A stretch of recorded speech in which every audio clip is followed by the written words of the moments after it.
Hi, you're listening to Elevator. My name is Blanka Kamila and I am your elevator operator. Today, I am taking you up a level, and once you step out, you will be the most interesting woman in that room.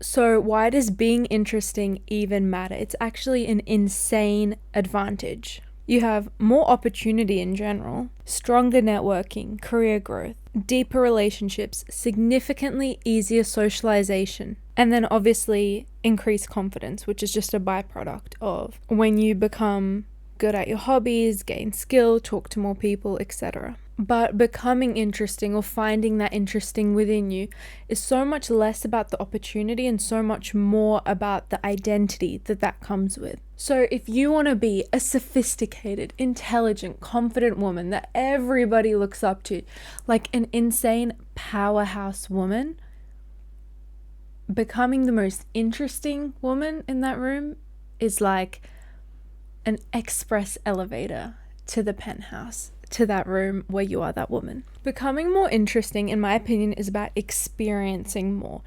Like, you can't become interesting by sitting in your room and journaling.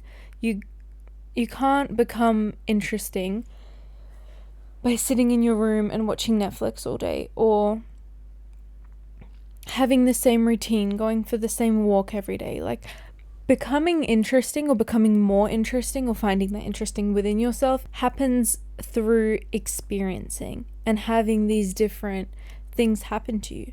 That's how you learn, isn't it? But it's also, experiencing more is also about increasing your exposure to who you could become. This is what I've written down in my notes. You become through experiences and behaviors and people you meet. The more that you expose yourself to the possibility of experience, the more interesting you can become. You're not going to find that interesting within yourself if you're just sitting in your room all day and you're not talking to people and you're not meeting people and you're not learning and you're not experiencing. Like, that is how you become interesting, because you expose yourself to the possibility of becoming interesting. And think about how not only how mentally unstimulated and unintelligent you'll become, but how boring you're going to be if your biggest hobby is laying in bed and scrolling on your phone. And I'm not only talking about boring to others, but boring to yourself. Like, you are going to think of yourself as boring, and that is the most dangerous thing that could happen to you if you think of yourself as boring. And it's because it links directly to self-worth. So I'm going to use myself as an example. If your elevator operator found herself boring, you wouldn't even have your favorite podcast to listen to. But additionally, I wouldn't value myself enough to believe that my knowledge or opinion would matter or bring value to anybody else. I would probably compare myself to everybody else instead of recognizing and appreciating myself and my own unique qualities. And I think the most detrimental thing that would happen is I don't think I'd be able to sit by myself. Like, do you think that if I found myself boring, I could sit in my room by myself and record my boring podcast and think about my boring thoughts that came from my boring head and execute my boring ideas, or read the boring books that my boring mind thought of? Like, absolutely not. Absolutely not. And the strongest sense of self-worth comes from knowing you're interesting and not having to prove to anybody that you are interesting. Think about the most confident and most interesting women. They're not out here trying to prove to everyone that they're so interesting, because they're busy being interested in whatever they're interested in and participating in their hobbies. They don't even have time to think about what other people think of them, because they're enjoying themselves so much and they're so stuck on being interested. So my goal today is to lift you up as far as I possibly can from feeling the need to be interesting or prove yourself to anyone. And we're going to do that by choosing hobbies that you love, that'll make you so obsessed, that'll absolutely light you up, that'll make you interesting, and that will make you interested in yourself. But most importantly, that'll make you so obsessed with improving that you won't even get the chance to think about impressing anybody else, because you're going to be so captivated by your hobbies and doing what you love. And while hobbies help with this, being interesting and being interested in yourself isn't only about hobbies, but it's about knowing yourself, knowing what you like and knowing how you are. There's a difference between what is my favorite color and what color am I. And you have to be able to differentiate that. You have to know your personality well enough. Like, of course, I know I like this, I know I like that, whatever, but what color am I? What color represents my personality and my goals and the way that I treat other people? And that's a harder question to answer. You've got to be able to recognize what sort of person you are or what sort of person you want to be. And you've got to be able to recognize what things you like rather than the things that you're being fed to like. What are the things that you actually genuinely enjoy doing in your alone time when nobody's watching you? If somebody asks you questions about yourself, don't be answering them looking for external validation. You've got to be able to find the internal acceptance that, oh, maybe I like this, maybe I like that. And maybe it's not trendy, maybe it is weird, but whatever, it's what I like. And when you actually know yourself, the things you like and the way that you are, that's what's going to make you interesting. You can't be interested in somebody that you don't even know. If you don't know yourself well enough, how are you supposed to love that person? How are you supposed to trust that person? How are you supposed to find that person the most interesting? You just can't, because you don't know yourself. That's why it's so important for self-worth and for being interesting that you know yourself more than anyone, as well as you possibly can know yourself. And constant social media use makes this so difficult because you're constantly mirroring yourself to the influencers or the people that you think are cool. And then you start copying their personalities, or you start copying their trends. Do you actually enjoy Pilates, or do you do it because all the influencers do it?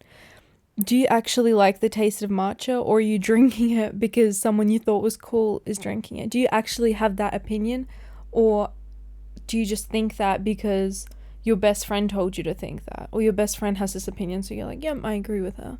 I mean, the severe lack of critical thinking skill is insane.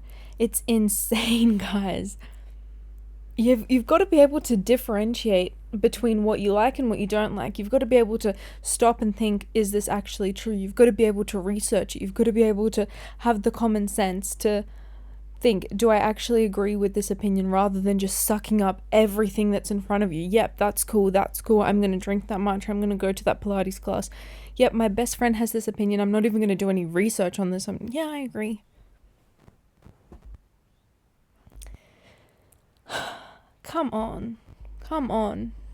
Now, if you're the girl that often finds herself following trends or buying things because maybe you saw an influencer wear that, or all the girls in your city are wearing it, or you saw it on Pinterest, rather than actually laying in your bed with your eyes closed and naturally envisioning an outfit and then being like, oh, let me search that up, see if that exists. If you're the type of girl to copy more than she thinks of her own things, and you're susceptible to trends, you've got to be extra cautious about this, because I'm afraid that you just don't know yourself very well. If you're the type of person that's always following trends, I think that you genuinely just don't know what you like, because there's no way that you like every single trend, or even 80% of the trends.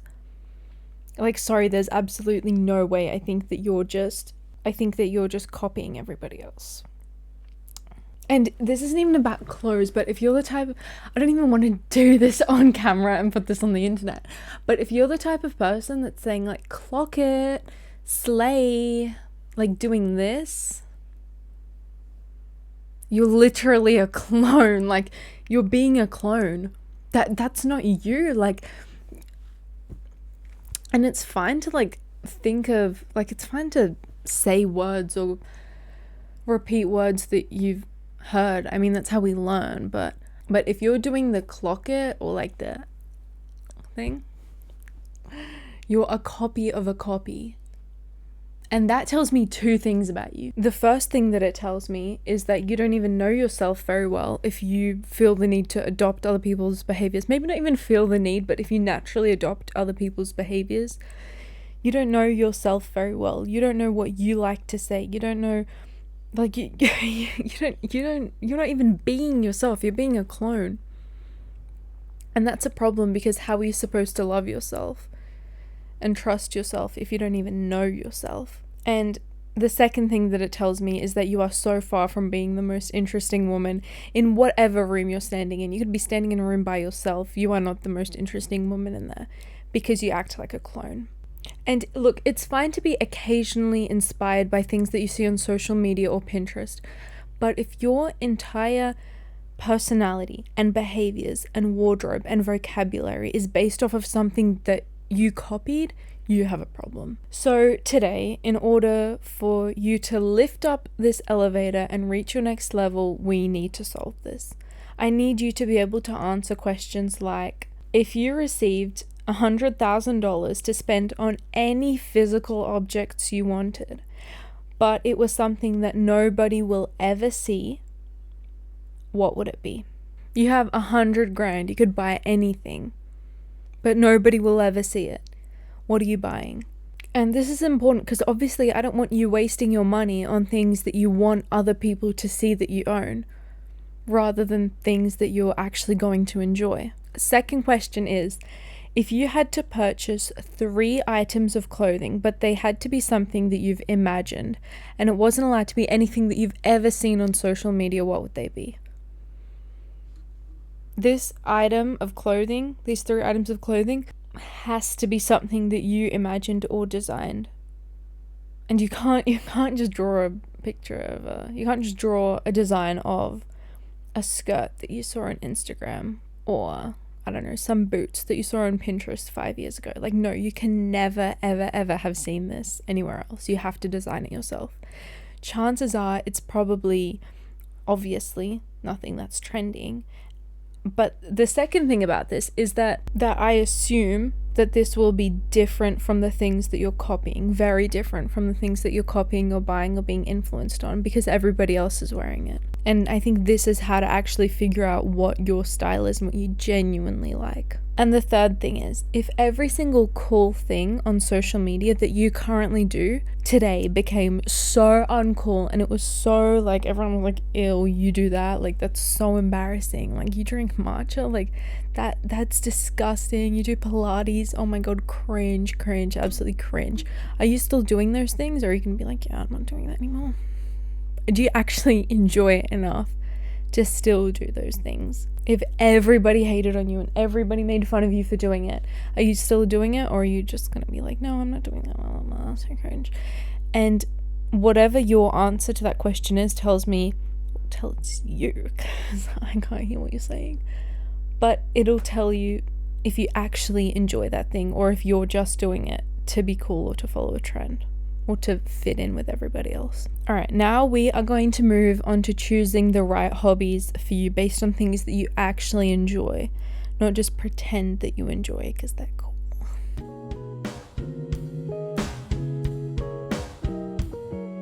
Okay, everybody, it is time for the penthouse perspective. The penthouse perspective in Elevator is when we pretend that we've gone through every single floor and we are up at the penthouse. We've gone through every level. We have reached the penthouse. What is your point of view? What is your perspective? What are your opinions? What would the highest version of yourself tell the version of yourself that you are right now? What advice would the dream version of yourself give you right now? The advice that I'm going to give to you is that an interesting woman isn't necessarily a woman who does a lot, but it's a woman who follows through, who forms her own opinions, who creates, who moves with intention for herself. I want you to think less about what you're interested in and why you're interested in it. And this isn't just about hobbies, but it's about goals. Think less about what your goals are and why that's your goal. What's the root desire that you have? Do you want to make a lot of money because you want to buy cool things? You want everyone to think you're cool and just everything's so cool? Or do you want to have money so you can have the freedom, so you can give to your family, so you can give to others? Like, what's the root cause of why you have that specific goal? Do you want to go to get into that uni course because you genuinely like that career and you genuinely want to, I don't know, help others. It varies depending on what career you've chosen, but is that the intention of why you want to do it, or is it to impress others or impress your family? What is the root desire of your goals, and what is the root desire of your hobbies? Think less about what you're interested in and why you're interested in it. Now, I personally value having a large variety of interests and hobbies. And while you may not be interesting to everybody, you will be interesting to the people that you're interested in, most likely. Because if you find yourself interesting and you find them interesting, then it's more than likely that they will also find you interesting if you share similar hobbies, right? And it's, again, not about making people like you, but it's about being able to form that connection. So you're more likely going to be friends with the people that you have more in common with, but you're also more likely going to be friends with them because you're in the places to meet them. You're not just sitting in your room scrolling, you're at tennis practice or at basketball practice, or you're at your art classes, right? And someone who is more interested in more things is able to connect with a larger variety of people, because you're not one of those people that just has their one or two topics that they can't deviate from. And it's definitely not about changing or molding yourself to fit into different groups, but when you have more skills and more hobbies and more interests, you're, one, more interested in connecting with those people, but two, you're able to understand them better. I mean, if you play tennis, you connect with more than just tennis players. You connect with people who used to play tennis, who watch tennis, with other athletes, with people who maybe have never played tennis or never watched tennis, but they want to get into it, or have kids that play it. You can connect with so many people, right? If you love to read mystery novels, you connect with more than just other people who read mystery novels. You connect with anybody interested in mystery or crime or anything like that. You connect with other people who read. You connect with other people who are in artistic or literature-based hobbies. If you own a bakery, you connect with more than just bakery owners.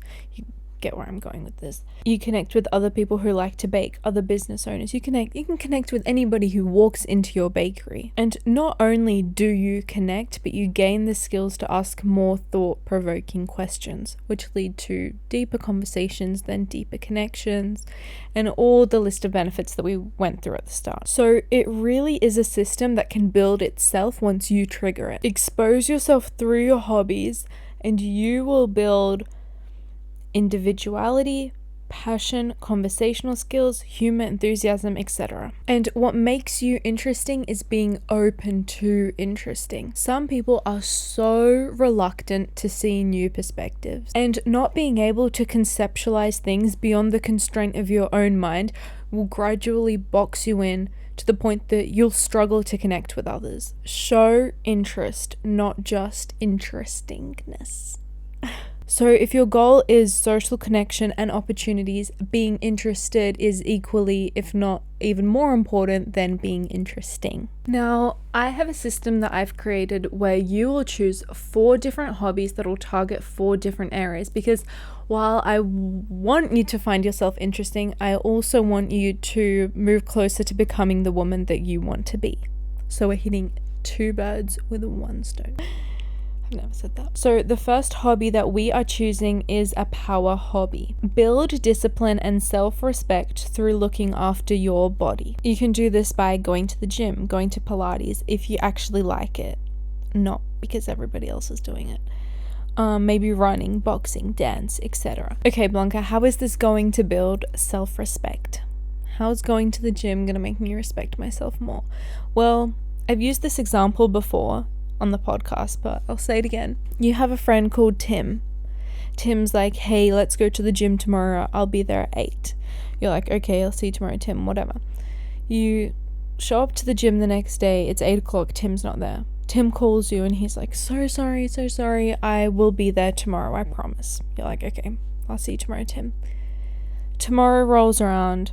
You're at the gym again at 8 a.m. Tim calls, hey, sorry, I'm not there today. I'll be there tomorrow. You're like, okay. This happens for 100 days in a row. It's day 101. Yesterday, Tim was like, I'm so sorry, I'll meet there tomorrow, I promise. Do you believe Tim? No. Do you respect Tim? No. Do you trust Tim? No. Well, guess what? You're doing the exact same thing to yourself. If you're always promising yourself, oh, I'll go to the gym tomorrow, oh, I'm gonna start tomorrow, I'm gonna do this tomorrow, I'm gonna start my diet tomorrow, blah, blah, blah, blah, blah. And then you never do it. Every single time you lose trust, you lose self-respect. So not only will this power hobby build discipline, it will also build self-respect, which is the most important thing in terms of self-worth. Now, the second hobby that we are building is the competence hobby. This is building proof of intelligence. You can do this through chess, learning a language, learning an instrument, learning debate, becoming better at business, learning business skill, learning how to research, etc. And I would argue that this is maybe the most or second most important out of all the hobbies. And it's because research indicates that women who have a higher confidence in their intelligence or think that they are more intelligent do significantly better in professional and academic environments compared to women who have low confidence in their intelligence. It's so important that you think and know that you are intelligent. For example, for me, I've always had quite high self-worth, and it's, I think, massively connected to my intelligence. I've always thought of myself as smart. I have always been, throughout my entire life, I've always been ahead academically. I've always been told by my parents that I'm smart. I've always enjoyed problem solving. I've always enjoyed learning. And I think it's contributed massively to my self-worth. And I've seen it with other people, like people that don't think that they are that intelligent, in my opinion, almost always have lower self-worth. So I think it's very connected. So it's very important to me that you have a competence skill or a competence-based hobby. Build proof of intelligence. The third one is a creation hobby. I want you to produce something shareable. This can be anything. Paint something, write something, make some music, design something. You can design a house. You can design a dress. You can design a nail set. Design anything. Produce something shareable. You can do photography. And I have a few reasons to back this. The first one, feminine energy. This isn't some spiritual podcast, but I do believe in feminine energy, and I do think that women should aim to be in like a feminine energy state at least 50% of the time. And I don't mean that you have to be some girly girl and always have your makeup and your hair done and nails done and whatever. That's not feminine energy. Feminine energy is being calm and in tune with your emotions and being creative. Being in a feminine energy state is like, it's being in a receiving state. You're able to receive things, you're able to process your emotions better.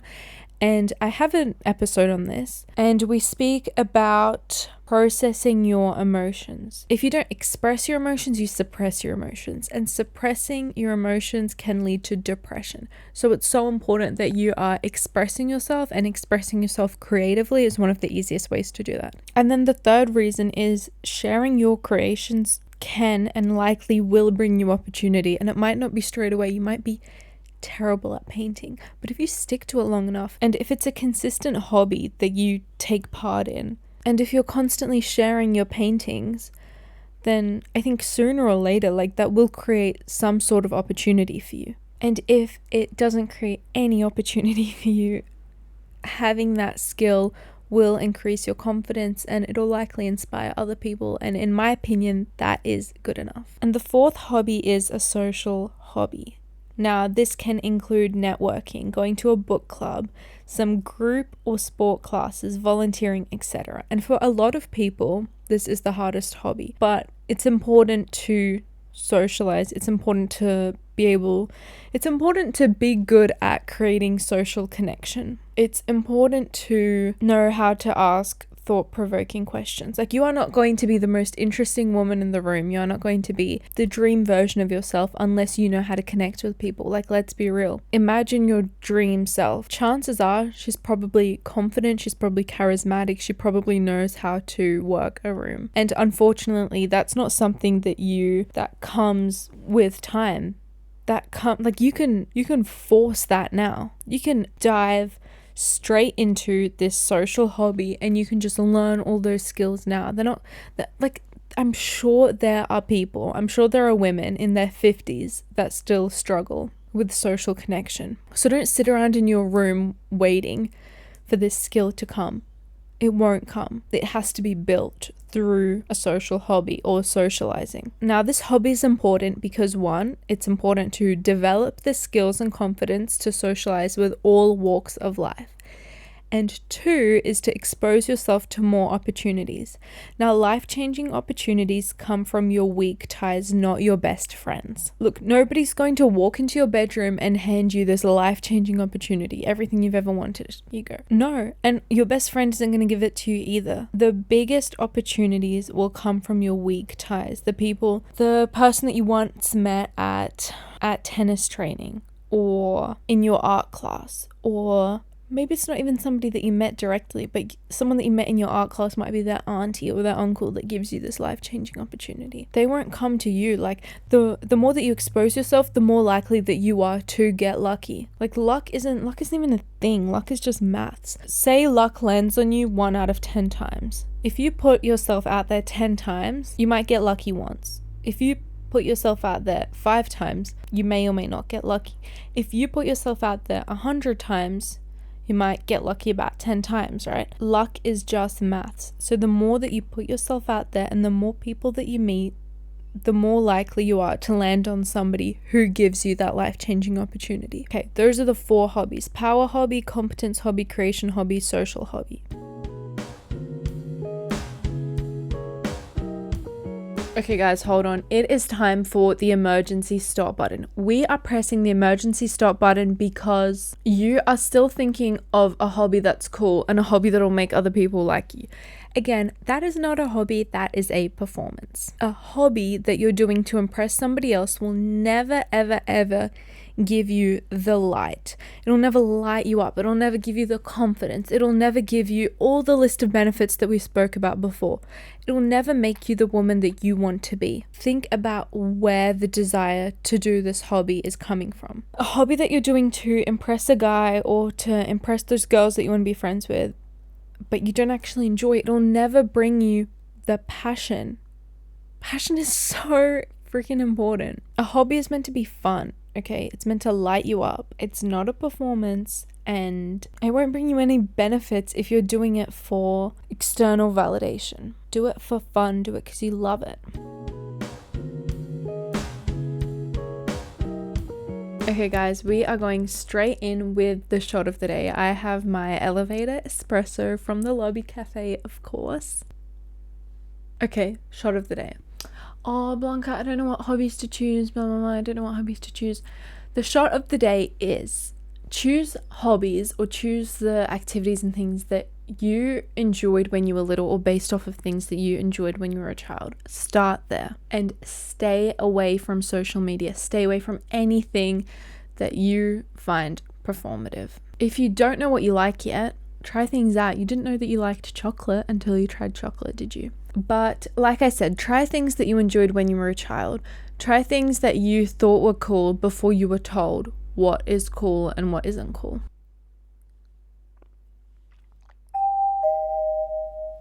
Did you hear that? You just stepped out at a higher level. Alright guys, that is all that I have for you today. My name is Blanka Kamila and you just experienced Elevator. If you would like to vote on future topics or receive updates about upcoming episodes, make sure that you are following at elevatorpod_ on Instagram. It's linked in the caption. For more episodes, you can explore YouTube, Spotify, or Apple Podcasts. And in order to not miss next week's episode, where we will speak about going from a girl to a woman, make sure that you are subscribed and that you have the notification bell on.